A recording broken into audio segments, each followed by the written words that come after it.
குழந்தைகள் மற்றும் பெண்களை வைத்துக்கொண்டு போராட்டம் நடத்துவது தற்போது ஃபேஷனாகிவிட்டதாக முதலமைச்சர் எடப்பாடி பழனிசாமி தெரிவித்துள்ளார்.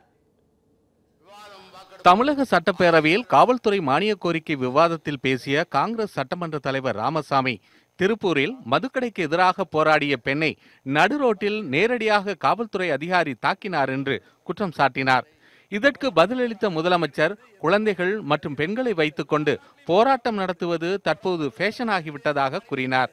போராட்டத்தில் ஈடுபட்ட பெண்கள் காவல்துறை அதிகாரிகளை திட்டுவது, தள்ளுவது போன்ற செயல்களில் ஈடுபட்டதால் அசம்பாவிதம் ஏற்பட்டுவிட்டதாகவும் இது வருத்தமளிப்பதாகவும் அவர் தெரிவித்தார்.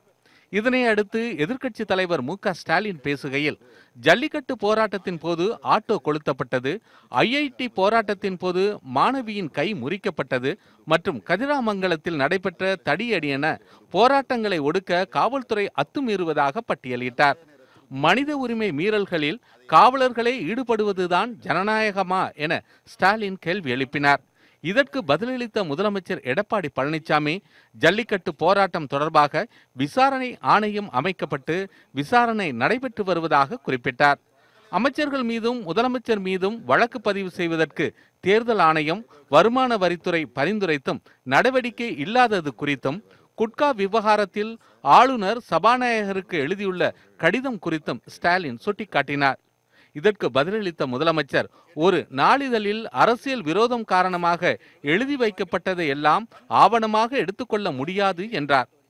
மேலும் டிஜிபி ராஜேந்திரன் பணி நீட்டிப்பு குறித்த கேள்விக்கு பதிலளித்த முதல்வர், மத்திய பணியாளர் தேர்வாணையத்திற்கு பட்டியல் அனுப்பப்பட்டு அதிலிருந்துதான் அவர் தேர்ந்தெடுக்கப்பட்டார் என்றார். காவல்துறை இயக்குநரின் பட்டியல் மத்திய அரசு பணியாளர் தேர்வாணையத்திற்கு அனுப்பப்பட்டு தேர்வாணையத்தின் பட்டியலில் இடம்பெற்றுள்ள காவல்துறை இயக்குநரில் திரு தே.க. ராஜேந்திரன் ஐபிஎஸ் அவர்களின் பணி மற்றும் அனுமதி கருத்தில் கொண்டு தமிழ்நாடு காவல்துறை தலைமை இயக்குநராக நியமித்து அரசு ஆணை 30/6/2012 பிறப்பிக்கப்பட்டது. இது தவிர லோக்பால் சட்டத்தில் மத்திய அரசு திருத்தங்கள் கொண்டு வந்ததும் மாநிலத்தில் லோக்பால் சட்டம் கொண்டு வரப்படும் என்றும் முதலமைச்சர் விளக்கமளித்தார்.